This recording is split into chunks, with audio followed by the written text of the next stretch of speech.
खुलफाए राशिदीन कौन है? उम्मत पूरी को इजमा है, हज़रत अबू बकर, हज़रत उमर, हज़रत उस्मान, हज़रत अली रज़ी अल्लाह अन्हुम। ये चार हुज़ूर पाक के सहाबाए कराम की जमात के सरदार हैं। ये चारों वहाँ सरदार ने दीन की खिदमत की। इन चार सहाबा खुलफाए राशिदीन की औलाद दारुल उलूम देवबंद में है, इन्हीं की औलाद दारुल उलूम देवबंद में। आप कहेंगे कैसे? हज़रत अबू बकर सिद्दीक वहाँ है, उनकी औलाद दारुल उलूम देवबंद में।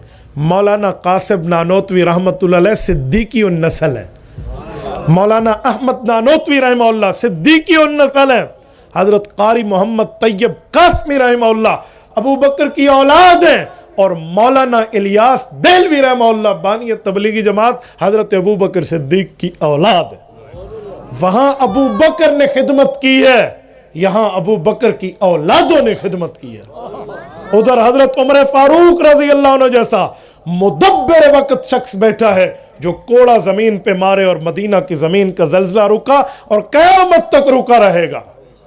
जो सारिया बिन जनीम को एक जुमला कहे तो हवाएं लेकर पहुंचा दे, जो खत लिखे तो नील चला ता कयामत चलता रहेगा, जिसकी चादर से तमीम दारी रजी अल्लाह ने हर्रा की आग को वहां पर डाल दिया था जहां से वो निकली थी और आग बुझ गई थी। वो उमर अगर वहां है तो उस उमर फारूक की औलाद दारुल उलूम देवबंद में है, दारुल उलूम देवबंद के अकाबर में है, अकाबर में भी है, इन्हीं में भी है। वो कैसे? हजरत मुजद्दिद अल-फ़सानी शेख अहमद सरहंदी रहमहुल्लाह ये हजरत उमर की औलाद है। शाह वलीउल्लाह मुहद्दिस देहलवी फारूक की नस्ब है, हजरत उमर की औलाद है। शाह अब्दुल कादिर, शाह अब्दुल गनी, शाह अब्दुल अजीज ये हजरत उमर फारूक की औलाद है। और दारुल उलूम देवबंद में हकीमुल उम्मत मुजद्दिदुल मिल्लत हजरत मौलाना अशरफ अली थानवी रहमतुल्लाह हजरत उमर की औलाद और नस्ल है। ये दारुल उलूम देवबंद में इनकी औलादें बैठी। और खुलफाए राशिदीन में उधर हजरत उस्मान है रज़ी अल्लाह अन्हु। और उस्मान गनी कौन? 1,24,000 अंबिया में, उनकी तमाम उम्म में ऐसा उम्मती नहीं है जिसको एक नबी की 2 बेटियां यके बाद दीगरे मिली हो, मां सिवाय उस्मान ज़ुन्नूरैन। क़यामत में सवाल हो जाए ना, जब तमाम उम्म इकट्ठी हो, कि वो शख्स उठे, वो खुशनसीब अपना हाथ बुलंद करे जिसकी आकद में एक नबी की 2 बेटियां यके बाद दीगरे हैं। अकेला उठेगा तो उस्मान बिन अफ़्फ़ान उठेगा, अकेला। हजरत उस्मान वो शख्स है, उधर हजरत उस्मान है। तो इधर हजरत उस्मान की औलाद दारुल उलूम देवबंद में है।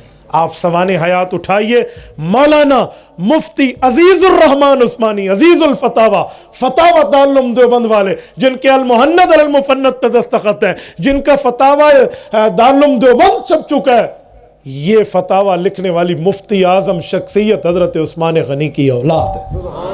और इनके छोटे भाई बानी पाकिस्तान ज़ुब्दतुल मुफस्सिरीन वल मुहद्दिसीन हजरत मौलाना शब्बीर अहमद उस्मानी रहमतुल्लाह, इनके छोटे भाई हजरत उस्मान की औलाद है।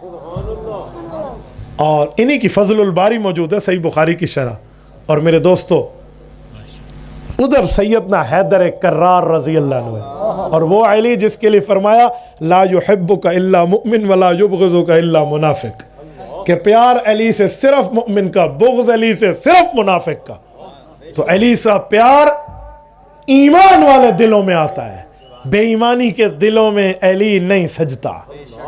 और प्यार का क्या माना है? खाली अली अली करना प्यार नहीं है, अली की सीरत और किरदार को अपनाना प्यार है। और अली की सीरत और किरदार को अपनाया। हजरत अलीउल मुर्तज़ा की सीरत और किरदार पर मैं 1-2 जुमले करके बात करने लगा हूँ। सैयदना अलीउल मुर्तज़ा रज़ी अल्लाह अन्हु वो शख्स है जो अहले बैत में होकर सहाबा कराम का दिलदादा और मोहब्बत रखने वाला है। इतना प्यार है मज़ाहु सहाबत व रसूल में है कि हज़रत अबू बकर दाएं थे, हज़रत उमर बाएं थे, हज़रत अली दरमियान में थे, ये तीनों चल रहे थे फितरत के मुताबिक। हज़रत अलीउल मुर्तज़ा की कद थोड़ी सी छोटी है और शेखैन की कद कदरे बुलंद है। तो हज़रत उमर ने बतौर मज़ाह, बतौर गपशप, बतौर दिल लगी हज़रत अली को कहा कि अगर लिखा जाए ना लफ्ज़ लना, तो लाम लंबा होता है, नून छोटा होता है, फिर अलिफ लंबा होता है। यूं लिखते हैं लना, ये लफ्ज़ है। कहा जी हाँ। तो कल लना लिखे ना, लाम लंबा, नून छोटा, फिर अलिफ लंबा। कहा जी हाँ। तो कहा जैसे हम चल रहे हैं ना, अबू बकर रज़ी अल्लाह की कद लंबी, इधर उमर की कद लंबी, दरमियान में आपकी कद कदरे पस्त है, तो लना लिखा हुआ बन जाएगा। तो हज़रत अली अल मुर्तज़ा ने बुरा नहीं मनाया और प्यार में कहा उमर पूरी बात का जी पूरी का, आप मेरी भी सुनो। वतन तिकुल हिकमत मिन नवाही ही, हज़रत अली अल मुर्तज़ा के इर्द गिर्द से हिकमत फूटती थी, है ना, यतफज्जरुल इल्म मिन जवानिबिही, इनके हिकमत और पता नहीं क्या से क्या मामलात हज़रत अली हल करते।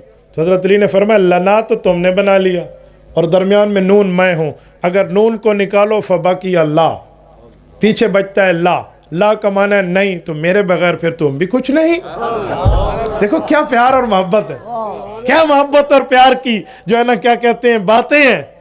हज़रत अली अल मुर्तज़ा तो वो बंदा है, सैयदना अली अल मुर्तज़ा हज़रत अबू बकर सिद्दीक़ की औलाद को अपने घर पालते थे। ये मोहम्मद बिन अबी बकर रज़ी अल्लाह अन्हुमा जो हज़रत अबू बकर के बेटे हैं, छोटे और आखिरी बेटे हैं, हज़रत अस्मा बिनते उमैस के वतन से हैं। अस्मा बिनते उमैस कौन है? हज़रत अली की साबिक़ा भाभी हैं। भाई शहीद हुआ तो इस भाभी के इद्दत के बाद निकाह हज़रत अबू बकर से किया गया। हज़रत अबू बकर फौत हुए तो उनसे एक बेटा भी था जो हज़रत अली की साबिक़ा भाभी भी है। हज़रत अली अल मुर्तज़ा की बड़े भाई की बीवी थी, फिर हज़रत अबू बकर की बीवी, हज़रत अबू बकर से बेटा मोहम्मद बिन अबी बकर पैदा हुआ। तो हज़रत अली ने पैगाम में निकाह भेजा, हज़रत फ़ातिमा के बाद हज़रत अस्मा से निकाह किया जो अबू बकर की बेटी बीवी भी है और अबू बकर के बच्चे की माँ भी है। हज़रत अली ने बीवी की भी तो खिदमत घर में रख कर बीवी को भी तो उसके हक दिए और अबू बकर की औलाद को अपने घर में पाला है। मोहम्मद अबी बकर के लिए कहते हैं कि पैदा तो अबू बकर के घर में हुआ है लेकिन पला बड़ा अली अल मुर्तज़ा के सीने पे है। सैयदना अली अल मुर्तज़ा रज़ी अल्लाह अन्हु वो है। इतना प्यार था इनके यहाँ साहबा कर। हज़रत अबू बकर फौत हुए तो अबू बकर सिद्दीक़ रज़ी अल्लाह अन्हु की वफ़ात के बाद लैला बिन्त अबी मुर्रा हज़रत अली की बीवी हैं, इनसे एक बेटा पैदा हुआ। तो जब बेटा पैदा हुआ तो हज़रत अली ने नाम रखा अबू बकर इब्ने अली। और ये अबू बकर इब्ने अली कौन है? उठाए 72 तन जो करबला में शहीद हुए, उनमें एक शहीद अबू बकर इब्ने अली ना निकले, आप मुझसे इनाम ले लेना। हज़रत अली का बेटा हज़रत इमाम हुसैन का भाई है, इसे क्यों नहीं जिक्र किया जाता? इसे तो बताया जाए, ये भी 72 तनों में शामिल है। और एक इनका और भी है घर में, वो क्या है? हज़रत इमाम हसन के बेटे पैदा हुए कासिम के बाद। कासिम बिन हसन के बाद जो बेटा पैदा हुए हज़रत अबू बकर के वफ़ात के बाद है। उनने आकर हज़रत अली से पूछा अब्बा जान आपका पोता मेरा बेटा क्या नाम रखूं? कहा हसन मेरी मानते हो तो इसका नाम रख अबू बकर बिन हसन बिन अली। इसकी शहादत भी 72 तनों में शामिल और मैदान करबला में है। ये चाचा भतीजा दोनों वहाँ हैं। मैं जुमला कहता हूँ कि जिस घर की हवेली में अबू बकर नाम का बच्चा घूमे वो घर सुन्नियों का होता है। जिस घर की हवेली में, जिस घर के आंगन में, जिस घर के सहन में अगर अबू बकर नाम का बच्चा घूमे तो फिर समझ लीजिए ये हज़रत अली का इनसे प्यार है। और उन सहाबा का हज़रत अली से प्यार कितना है? सूरत दहर आयत नंबर 8 उठाएं। वयुतइमून अत्ताअम अला हुब्बी मिस्कीन व यतीम व असीरा। इसके तहत इमाम महमूद आलूसी रहमहुल्लाह रूहुल मानी में लिखते हैं। रूहुल मानी की 29वीं जिल्द है, 30 जिल्दों में अहनाफ की तफसीर है, अरबी तफसीर इससे बड़ी अहनाफ के मुफ्ती की मौजूद नहीं है। इमाम महमूद आलूसी लिखते हैं कि हज़रत रसूलुल्लाह घर में अयादत के लिए आए हैं कि मेरे शहजादे बीमार हैं। हज़रत इमाम हसन और इमाम हुसैन रज़ी अल्लाह अन्हुमा हुज़ूर पाक अलैहिस्सलाम के शहजादे हैं या नहीं हैं? बोलिए। नहीं आप यजीदी हैं या हुसैनी हैं? तो हम हुसैनी हैं तो हम खुला खुला कहेंगे ना। हुज़ूर पाक अलैहिस्सलाम इयादत पर आए हैं, साथ अबू बकर उमर भी आए हैं। जब घर में इयादत हो गई, सारी बात पूरी हो गई, अब वापस निकलने का टाइम आया। हुज़ूर पाक अलैहिस्सलाम ने शहजादों को दुआ दी, अल्लाह इन्हें सेहत अता फरमाए, अल्लाह आफियत की ज़िंदगी अता फरमाए, अल्लाह पाक इन्हें सलामत रखे, बाकरामत रखे, बासेहत बाआफियत रखे। जब ये बात पूरी हुई हुज़ूर पाक अलैहिस्सलाम जाने लगे, हज़रत अबू बकर उमर भी जाने लगे। तो हज़रत अली अल मुर्तज़ा रज़ी अल्लाह तआला अन्हु के कान में कहा अली हमारा एक मशवरा है। कहा जी क्या मशवरा है? कहा आप और आपकी अहलिया खातून जन्नत हज़रत फ़ातिमतुज़ ज़हरा रज़ी अल्लाह अन्हा अगर अल्लाह के नाम पे कुछ नफली रोज़ों की नीयत मान लो, अल्लाह पाक आपकी इस दीनी मन्नत की बुनियाद पर इनको सेहत कामला अता फरमाए। इमाम महमूद आलूसी रहमतुल्लाह अलैह लिखते हैं कि हज़रत अली ने कहा जी ठीक हो गया। मियाँ बीवी ने रोज़े रखे हैं 3 रोज़े रखे और 3 रोज़ों के बाद इन बच्चों को शिफा मिली है। और उस रोज़ों में भी एक इम्तिहान है। वो इम्तिहान ये है कि रोज़ाना जब ये खाना अपने सामने अफ्तारी के वक्त रखते तो वो कोई एक दिन यतीम आया, एक दिन मिस्कीन आया, एक दिन असीर आया और वो रोटी मांग कर चला गया और ये दे देते। 72 घंटे तक पानी से अफ्तार और पानी से सहरी चल रही है। अल्लाह के रसूल की खिदमत में आकर नमाजें भी हो रही हैं, लेकिन बताया नहीं जा रहा अल्लाह से और अल्लाह के बंदे का मामला है। 3 दिन के बाद जिब्राइल अमीन ज़मीन पर आए और अर्ज़ किया, या रसूल अल्लाह, इस ख़ानदान पर तो ये दीनी कुर्बानियों का मामला है। हज़रत अली नमाज में पहुँचे तो हुजूर ने आयत पढ़ के सुना दी, वयुतइमून अत्ताम अला हुब्बिही मिस्कीन व यतीम व असीरा। अली का घराना वो है जो खालिस अल्लाह की मोहब्बत के लिए कभी यतीम को, कभी मिस्कीन को और कभी कैदियों को रोटियां खिला रहा है। ये है अली, जो इतना कहना उनका माना। मेरी बात का मतलब कि मन्नत वाला मसला भी उनसे बताया हुआ था। ये अलीउल मुर्तज़ा वहाँ सहाबा में है। इनकी औलाद दारुल उलूम देवबंद में कहाँ है? शेखुल अरब वल अजम मौलाना सैयद हुसैन अहमद मदनी रहमहुल्लाह हज़रत अली की औलाद है। खातिमुल मुहद्दिसीन अल्लामा सैयद अनवर शाह कश्मीरी रहमहुल्लाह हज़रत अलीउल मुर्तज़ा की औलाद हैं। और हज़रत मौलाना मुर्तज़ा हसन चांदपुरी इब्न शेर खुदा खलीफा मुजाज हज़रत थानवी रहमहुल्लाह ये सैयद हैं और हज़रत अलीउल मुर्तज़ा की औलाद हैं। और मौलाना मुफ्ती असगर हुसैन देवबंदी तिरमिज़ी के शारे रहमहुल्लाह ये हज़रत अली की औलाद हैं और दारुल उलूम देवबंद के सपूत हैं।